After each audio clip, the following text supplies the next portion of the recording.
They are flying Canadian-built Starfighters, F-104s. The job demands first-class flying, flawless navigation, physical endurance, and nerve. Good evening. So here's another DWC review, and this time we're going into uncharted territory. I'm doing a Lockheed TF-104 or an F-104D, the Starfighter, but this one's a two-seater from the Canadian Armed Air Force based in Germany, so it's 104650.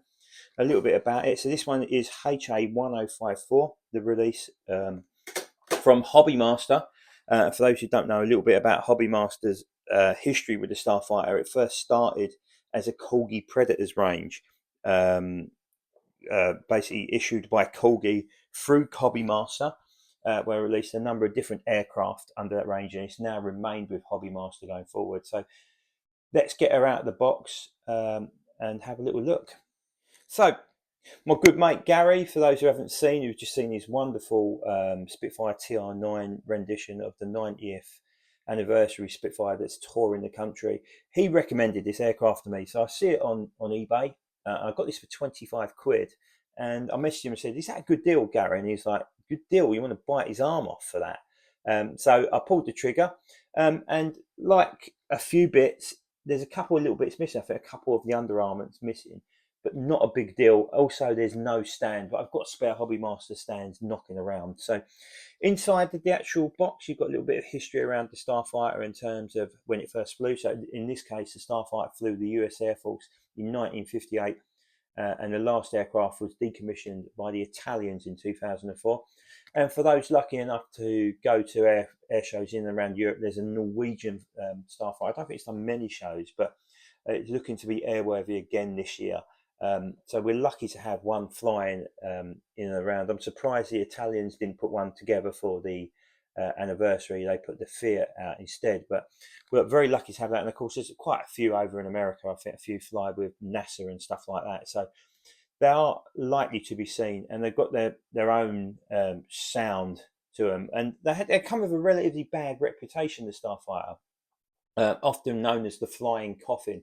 It is literally just a rocket, isn't it? But I think it was really well regarded by its pilots. And of course, it shattered speed and rate of climb records that are still impressive today, for an aircraft that's nearly 70 years old. And it was the first aircraft to able to maintain Mach 2, not just in short bursts. So very, very impressive interceptor, high ceiling, high speed, a maximum speed of 1,320 miles an hour. And in terms of, in this case, it's a two-person aircraft as well. And it was capable of carrying a maximum of 4,000 pounds worth of stores. So no mug in terms of what it could represent, including obviously with AIM-9 sidewinders or similar missiles as well, with 4x2 under each wing. So it didn't actually have any cannon or centerline pylon, and that reduced the internal fuel. So a bit like the English Electric Lightning of its day, I guess, for the Air Force. So let's get her out of the box and have a little look and see what she looks like.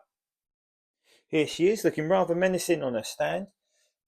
Really, really pleased with this. A hell of a load of bits that come with it. One of the things I've found is that the wing pylons, as I've just demonstrated there, do come off a little bit easy. So you might want to dab a blue tack potentially on them just to let them stick on a little bit. So I'm trying to put this on. There you go. That will keep it on. But like I said, it just makes it a little bit easier for the aircraft to stick a little bit more. Really, really nice. It comes with open canopy options, which I'll do in a minute when I put her on her wheels, and also some open radiator options as well, which is really, really nice.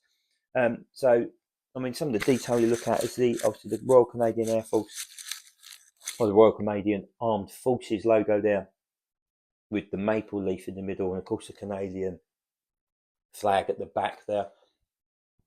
I love the detail with the pitot tube at the front as well, the red and white stripes, and then the silver tip. Pilots, great detail in there as well. You know what to expect from a Hobbymaster aircraft. They don't muck about. Really, really nice. It just looks menacing. It is literally just a rocket strapped together there, but I'll get her on her wheels in a minute and see if we can do a little bit of research around this particular squadron. I can tell you a little bit more around the history of it, but it's a great looking bit of kit. It really does look nice. Just looks, it's one of those aircraft that you put it in green and grey and it just looks right. It really, really does. So, yeah, let's get her on her wheels and see what she looks like that. Here she is on her undercarriage. I'm not going to put all of the bits and pieces in for the open cockpit, purely because I've had an absolute nightmare putting this undercarriage in. Nobody warned me of the horrors of a Starfighter undercarriage, but I'm sure you all agree she looks really, really nice. Of course, I paid 25 quid for this, and I think it's a bargain in reality, but it does come, it is two missing stores missing underneath, but that doesn't bother me in the slightest. They're the only bits that are missing, which are two probably sidewinders, I guess. So a little bit about the aircraft. So it joined 417 Squadron, Royal Canadian Air Force at Cold Lake, Alberta in 1978. And then it was deployed with the 1st Canadian Air Group to Baden-Solingen in Germany, and served over on the continent. In 1985, it was deployed to RAF for the International Air Tattoo, or IAT as it previously was before its REAT day. And then in 1986, just a year later, it was part of the final batch, which were retired by the Royal Canadian Air Force out in Germany. All of 40 years ago this year, so a long, long time ago when she was retired and replaced by more modern fighters. So yeah, there she is on her undercarriage. Really, really nice aircraft this. I'm really happy to have it. It's something a little bit different for me. I'm rather eclectic in my collecting. This is, no, it'll go nicely with, I guess, with the Phantoms and stuff I have within the collection, but I'll certainly be looking for a few more Starfighters now. I really do need to get the Predator range, believe it or not. None of them have actually joined my collection, so this is the first Starfighter to join the collection, and hopefully one of many more to come. But I hope you enjoyed the video, part of our Canadian double bill.